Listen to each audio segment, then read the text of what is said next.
of detained former Senator Laila de Lima is considering house arrest after she was taken hostage at the PNP Custodial Center on Sunday. President Bongbong Marcos completes his first 100 days in office, touting achievements in health, livelihood, and national security. Pump prices are set for a major hike effective tomorrow, Tuesday.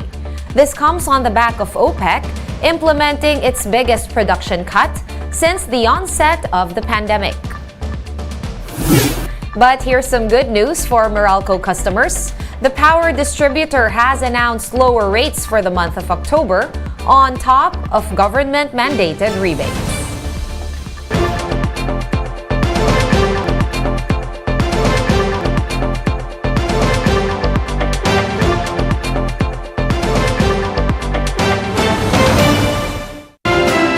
Ferdinand Bongbong Romualdez Marcos Jr. as the duly elected President of the Republic of the Philippines.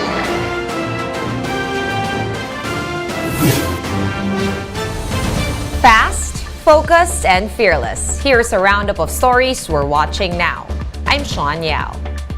President Bongbong Marcos has reached his 100th day in office, with inflation hitting a 4-year high on top of other economic challenges. Here's the report. In a bid to temper local fuel prices, President Bongbong Marcos is searching for means to diversify the country's energy sources.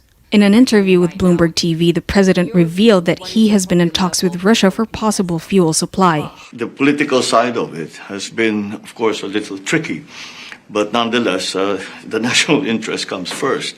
The hike in gasoline prices stood at 14 pesos and 45 centavos per liter from January 1st to October 4th this year. Diesel, on the other hand, saw a net increase of nearly 29 pesos per liter since the year began, while prices of kerosene rose by more than 23 pesos per liter. Concerns over elevated inflation are lingering as fears of costlier fuel persist. This as the country's headline inflation accelerated to 6.9% in the third month of the Marcos presidency. The latest figure matches the 6.9 reading logged in October 2018. The September figure brought the year-to-date average inflation to 5.1%, way beyond the central bank's target of 2 to 4% for 2022. This as government grappled with sugar supply issues early in the administration. Key government officials faced Senate inquiry following the release of Sugar Order No. 4, which Malacanang clarified had not been approved by the president, who also sits as agriculture chief. Sugar Order No. 4 directed for the importation of 300,000 metric tons of sugar in a bid to address supply issues and ultimately bring down retail prices. Government eventually greenlit the importation of refined sugar, but at a lower volume of 150,000 metric tons. These supplies are expected to begin arriving in end October. The peso's losing streak also contributed to pricier food as importation costs for raw materials and ingredients needed for local production also climbed. This is primarily due to aggressive rate hikes in the U.S., which has weakened currencies around the world. According to analysts, the central bank can only do so much to fight inflation and to prop up the peso without compromising economic recovery. Last month, the Bangko Sentral raised borrowing rates by another 50 basis points, bringing the benchmark interest rate to 4.25%. The BSP has hiked rates by 225 basis points since May. However, Malacanang has said that President Marcos is keeping a close eye on the peso's movement. The Samahang Industriya ng Agrikultura or SINAG is satisfied with President Marcos's performance as head of the Agriculture Department. Speaking to us here on One News, SINAG Chairman Rosendo Sos said there appears to be less corruption within the DA with the President at the helm. Because of this, he believes that there is no need to appoint a separate Agriculture Secretary, at least for now. We see a better administration headed by our President, BBM, on the agri-sector. And on the health front, one expert believes that it is time that President Marcos designate a full-time health secretary. Former president of the Philippine College of Physicians, Dr. Limpin, said a full-time health secretary can help address COVID-19 and other issues hounding the sector. The president has yet to appoint a health secretary over 3 months into his term. Health spokesperson Maria Rosario Vergere is currently serving as officer in charge for the time being. We would love it if the president has already designated a definite secretary of health, not just on an OIC capacity, so that the problems such as COVID-19 and the other many problems concerning health will already be taken care of. We're gonna pause for a quick break, but we will be back with more stories after that. Keep it here on One News.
You're still watching One News Now. I'm Sean Yao. The camp of former Senator Laila de Lima is now studying the possibility of keeping her under house arrest after she was briefly taken hostage in Camp Crame on Sunday. Here's the report. At around 6:30 on Sunday morning, gunshots were heard at Camp Crame in Quezon City. 3 inmates identified as Arnel Cabintoy, Idang Susukan, and Feliciano Sulayaw were attempting to escape Andun nata lahat sila sa kay Lima. when one of them entered the Lima's detention facility and held her hostage. The former lawmaker was immediately rescued after police snipers neutralized the perpetrators. According to Police Chief Rodolfo Azurin, all 3 were members of the Abu Sayyaf group. They are all PSG members. They are facing kidnapping for ransom cases and multiple illegal detention. During his visit to the Lima, Interior Secretary Benhur Abalos said it all began during the morning food distribution when the detainees used an improvised knife to stab Police Corporal Roger Agustin. The officer sustained wounds but is now recuperating in a hospital. Abalos said they will conduct a review of Camp Crame's protocols and facilities. Remember, this is an old facility. Luma na eh. Kung kailangan baguhin, kung kailangan ipagawa, gagawin ito. Abalos added that de Lima was offered an option to transfer to another detention center, which she declined. Senator Risa Hontiveros also visited de Lima after the incident, and once again, she called for her release from jail, especially after a series of witness recantations. With renewed urgency, nananawagan ako kay Presidente na gawin ang tamang aksyon ngayon na palayain si Sen Leila mula sa mga sunod-sunod na kaso laban sa kanya nung nakaraang administrasyon. Halos lahat na po ng mga importanteng testigo laban sa kanya ay nag-recant na. The case against her is lost. Fellow former lawmakers Kiko Pangilinan and Franklin Drilon have also reiterated their call for de Lima's freedom. But Abalos explained that de Lima's release is for the courts to decide. It's up for the courts, no? It's the court's call. But of course, the DILG, of course, the PNP, we're just the caretaker here. But one thing I could assure you is that we will always work for her best interests, her safety, etc. Officials and the de Lima's camp assured her family and supporters that she is now safe. For One News, this is Ian Suyu, News 5. And the Philippine National Police has relieved the chief of the custodial center in Camp Crame after the hostage-taking incident involving former Senator Laila de Lima on Sunday. PNP Chief Rodolfo Azurin Jr. said investigations are now underway to determine the security lapses that led to the incident. They are also studying if there should be changes in protocols for detainees inside the facility. Isa po sa tutumbukin po natin na paano pong nakalusot yung mga ganito na mga materyales na makakapanakit po ng tao. Parang naging kumpiyansa po siguro yung mga security po natin na parang wala namang nangyayaring ganung mga incidente in the past. So, the tendency is nag-relax po sila sa pagpapatupad ng mga supposed to be standard operating procedure na araw-araw po dapat ay pinapatupad. And after consecutive weeks of rollbacks, oil companies will be implementing a big-time price hike effective tomorrow, Tuesday. The prices of diesel will be growing up by a whopping 6 pesos and 85 centavos a liter, while kerosene will be more expensive by 3 pesos and 50 centavos per liter. Gasoline prices will likewise increase by a peso and 20 centavos a liter.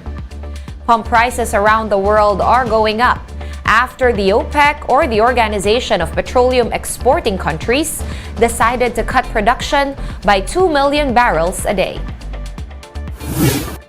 Here's some good news though.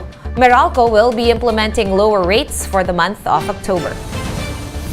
The power distributor announced the 7 centavo per kilowatt-hour rate cut on power bills this month. This translates to a 15 peso cut in the electricity bills of households consuming 200 kilowatt hours. The price cut comes on the back of lower feed-in tariff allowances and generation charges during the period. Meralco will also continue to refund customers as ordered by the Energy Regulatory Commission. Meralco continues to implement the various distribution rate true-up refunds that were ordered by the Energy Regulatory Commission. So customers are seeing this as separate line items in their billings, and they will continue to see those refunds until the refunds are completed. For more updates, visit News 5, The Philippine Star, and Business World online. Visit our website, onenews.ph, for more in-depth analysis. You can also catch One News on Signal Play. Register for a free account at www.signalplay.com and stream One News Live anytime, anywhere. I am Sean Yao. We are One News.